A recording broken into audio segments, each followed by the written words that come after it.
तो चलिए आज बात करते हैं चीन के राष्ट्रपति शी जिनपिंग की हालिया अनुपस्थिति पर।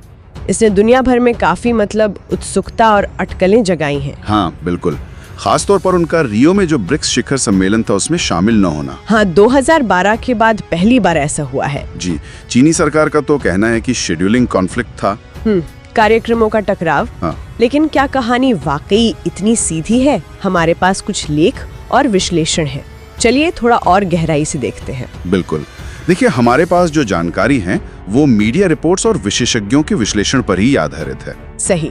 और चीन की राजनीति, खासकर कम्युनिस्ट पार्टी के अंदर क्या चल रहा है, ये समझना हमेशा से थोड़ा मुश्किल रहा है। हाँ, पारदर्शिता की कमी जो है वही। तो आज हमारा काम यही है कि तथ्यों को और जो अफवाहें चल रही हैं उनको थोड़ा अलग करके देखें और समझे कि इन घटनाओं के पीछे क्या मायने हो सकते हैं। बिल्कुल। अच्छा, तो ब्रिक्स सम्मेलन से ही शुरू करते हैं। आधिकारिक वजह तो शेड्यूलिंग बता दी गई। हाँ, पर कुछ फुसफुसाहट ये भी थी कि ब्राजील की प्रथम महिला का कोई टिकटॉक पोस्ट था। हाँ, जिस पर चीन की आलोचना हुई थी और उससे शी जिनपिंग की नाराजगी की बातें उठी। ये भी एक थियरी है। हाँ, ये भी एक बात चल रही है। और जून में भी वो कुछ समय के लिए सार्वजनिक मन से गायब रहे थे। हाँ, मैंने भी पढ़ा था।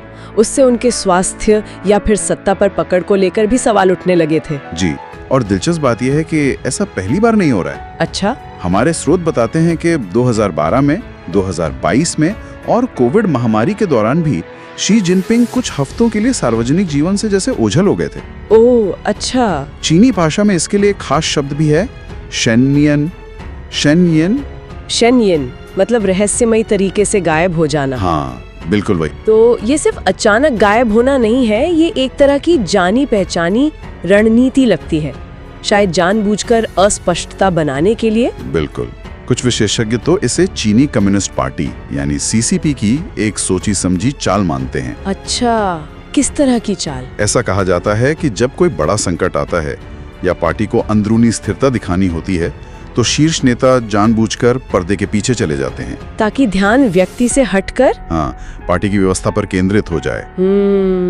न्यूयॉर्क पोस्ट जैसे कुछ प्रकाशनों ने तो इसे स्वास्थ्य समस्याओं या सेना में किसी फेरबदल से भी जोड़ा है। जी बिल्कुल, खासकर इसलिए भी क्योंकि सिर्फ वो नहीं, कुछ और वरिष्ठ अधिकारी भी। हाँ, जिनमें उनके करीबी जनरल भी शामिल बताए जा रहे हैं। वो भी बिना किसी स्पष्टीकरण के नदारद हुए हैं।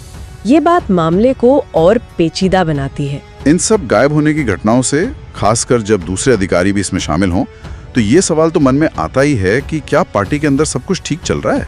क्या उनकी पकड़ पर कोई असर पड़ रहा है, भले ही अभी कोई पुख्ता सबूत ना हो। देखिए, इंडियन एक्सप्रेस की रिपोर्ट के अनुसार कुछ विश्लेषक निश्चित रूप से इस दिशा में सोच रहे हैं। उनका मानना है कि ये अंदरूनी खींचतान या सत्ता संघर्ष का संकेत हो सकता है। लेकिन जैसा आपने कहा, ये फिलहाल विश्लेषण और अटकलें ही हैं। हाँ बिल्कुल, ठोस सबूतों का तो इंतजार है।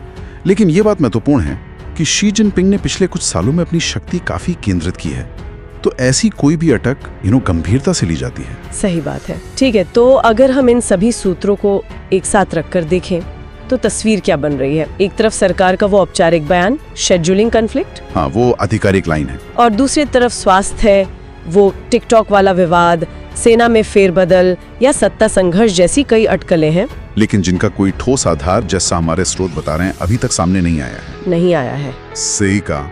मुख्य बात जो उभर कर आ रही है वो शायद ये है कि शी जिनपिंग की ये अनुपस्थिति, भले ही वो सुर्खियां बटोर रही हो, शायद सीसीपी के काम करने के एक बड़े पैटर्न का हिस्सा हो। वो शेनयन वाली बात। हाँ बिल्कुल, जिसे शायद संकट के समय या अहम रणनीतिक बदलावों से पहले या उनके दौरान इस्तेमाल किया जाता हो। अटकलों और जो पुष्टि किए गए तथ्य हैं, उनके बीच का फर्क समझना यहाँ बहुत जरूरी है। बिल्कुल।